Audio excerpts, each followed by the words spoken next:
รื่อง Acer Aspire X1930 การทำงานของคอมพิวเตอร์พัดลม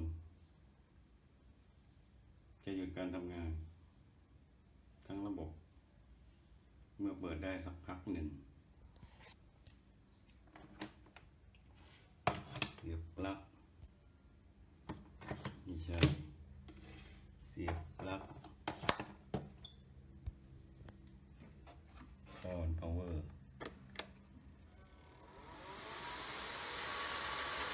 ลมทำงานสักพักหนึ่งจะหยุดแล้วก็ทำงานอีกครั้งหนึ่ง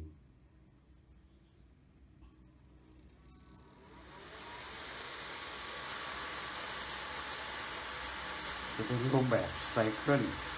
คล้ายๆทำแล้วก็หยุดทำแล้วก็หยุดประมาณนี้สาเหตุต้องถอดมาเช็คดูว่าเป็นเพราะอะไร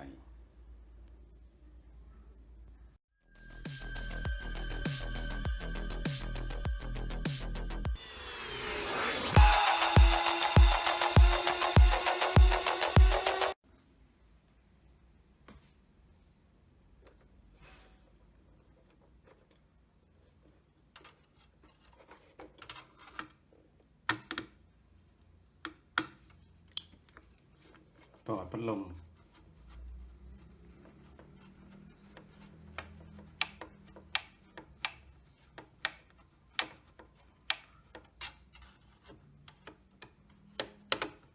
จะมีน็อตยึด4 ตัว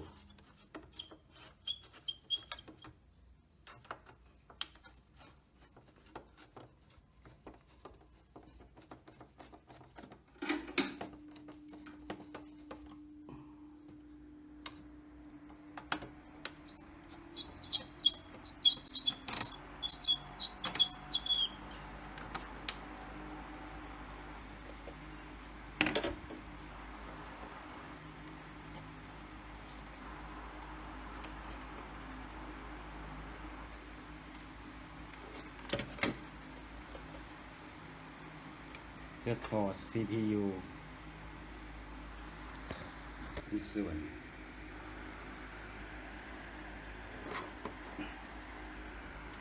นี่คือพัดลมที่ระบายความร้อนจาก CPU โดยใช้ซิลิโคนทาตำแหน่งนี้กับด้านบนของ CPU นี่เราจะถอด CPU ดู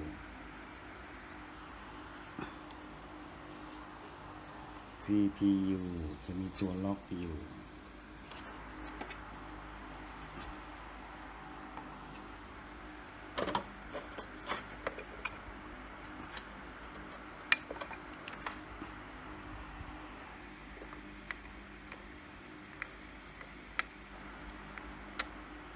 ตัวล็อกแล้วก็เปิดฝา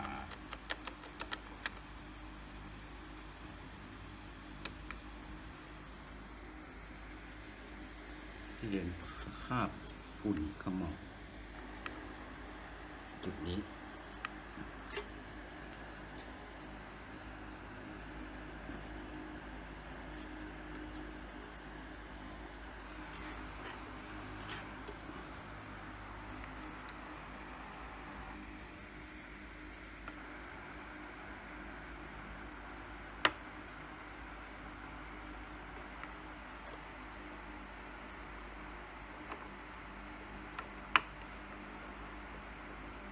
จะเป็นซ็อกเก็ตข้างในจะเป็น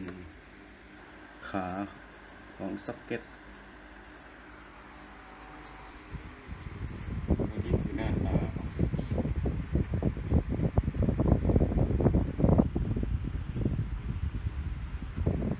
CPU Intel น่าจะเป็น Core i3 มองไม่ชัดเอาเป็นว่าอ่านให้ฟังดีกว่า CPU Intel Core i3 ความเร็ว 3.30 GHz จะมีมาร์คที่ขาสำหรับซ็อกเก็ตที่ส่วนนี้ตรงนี้ที่เหลี่ยมตัด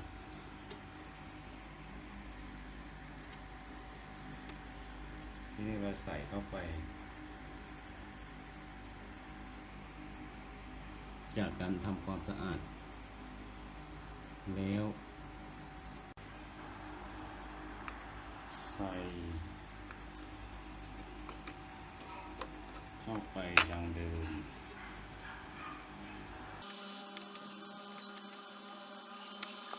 ตัว CPU จะเป็นยังไม่มีขาแต่ก่อนหน้า CPU ก่อนหน้านี้จะมีขาด้วยส่วนซ็อกเก็ตจะไม่มีขาปัจจุบันนี้ก็รุ่นนี้ CPU จะไม่มีขาแต่ซ็อกเก็ตจะมีขายื่นออกมาเพื่อรับหน้าคอนแทคของ CPU อีกทีหนึ่งเราใส่แล้วก็ลองปิดดู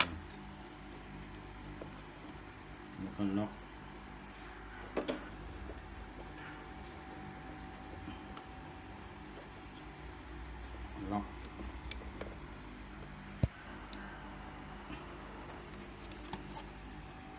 พัดลมใส่ดังเดิม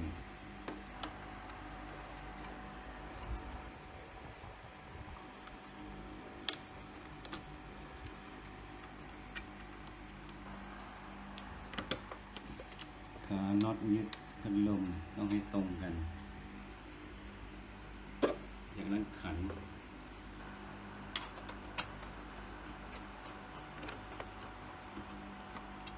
เข้าตามเข็มนาฬิกาแล้วขันออกจะทวนเข็มนาฬิกา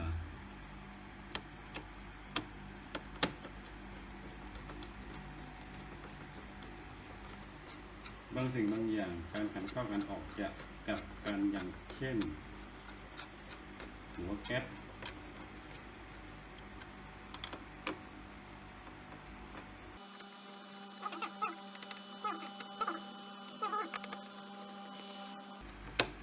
จนแน่นก็โอเคลองเปิดเครื่องดูใหม่อีกครั้งเสียบปลั๊ก power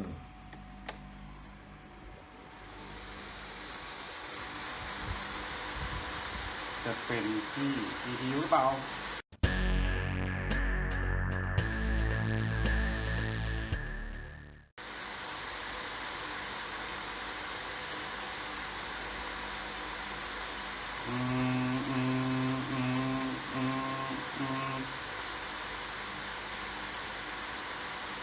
โอ้ไม่ตัดแล้วแสดงว่าเป็นที่ชิป CPU ตรงซ็อกเก็ตมีที่ฝุ่น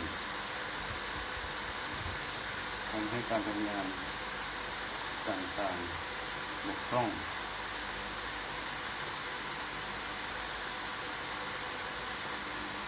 ปกติแล้วทีนี้เราจะมาดูหน้าจอเสียบปลั๊ก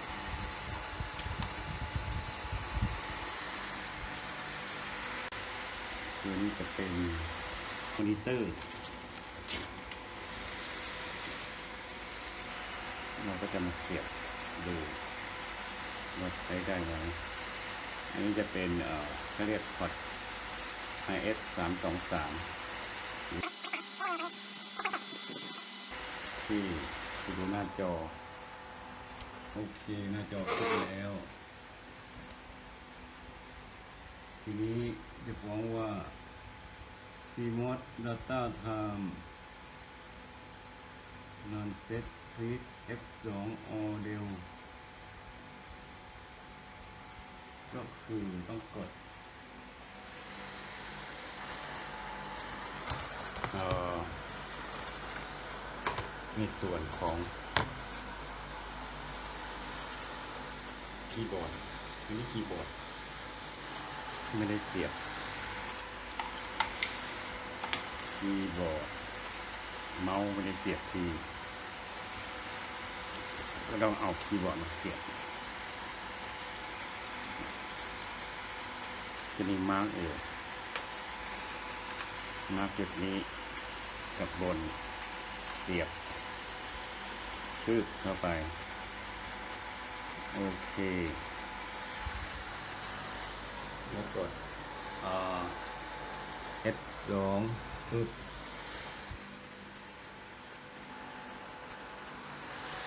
ที่ต้องรีบูตใหม่เสียบให้ครบก่อนจะมีคีย์บอร์ดเมาส์สายพันกันมั่ว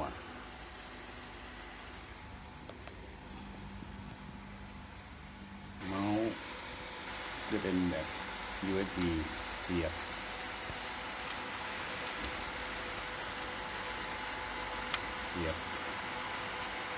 คือโอเคเมาส์ปิดแล้ว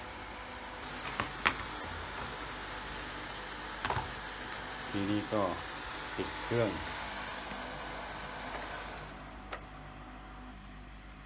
ออนใหม่กดหน้าจอขึ้น F2 ก็ได้เซตเอาคีย์บอร์ดลงมาเป็นการเซตไบออด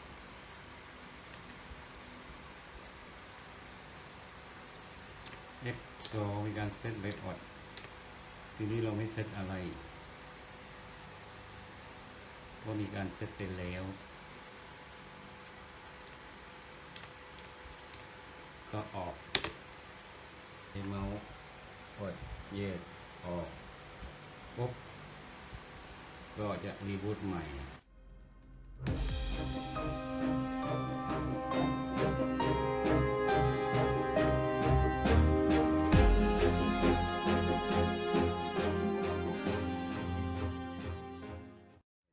หน้าจอก็จะขึ้นแล้วโอเคนะครับใช้ได้แล้วจากที่ว่าเปิดสวิตช์แล้วเครื่องจะจ่ายไฟแล้วก็ปิดคือ on off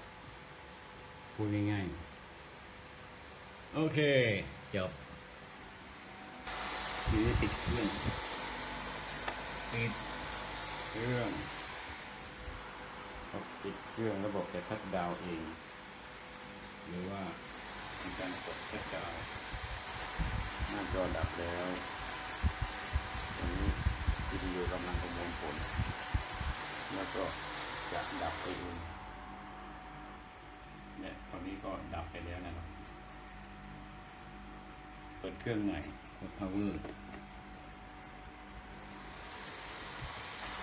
ก็จะสตาร์ทติดขึ้นเหมือนเดิมซึ่งช่วงนี้เราสมควรจะกด F1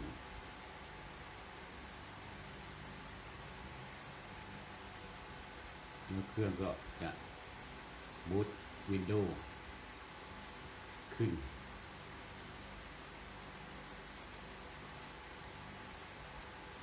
โอเคใช้ได้ทีนี้ก็จะชัตดาวน์ปิดด้วยโปรแกรมโดยไม่ได้กดสวิตช์ power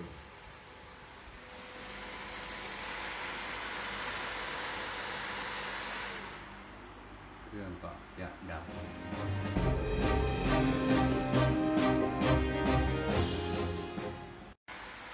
มีอะไรสเต็ปของเครื่องก็คือตัวนี้จะเป็นการ์ดจอพอร์ต RS 323ตัวนี้จะเป็นUSB เมาส์ตัวนี้จะเป็นพอร์ตของคีย์บอร์ด โดยตรงที่มากับเครื่องที่ปลั๊ก power ส่วนตรงนี้ก็คือไมค์เสียงแล้วก็อะไรเอ่ย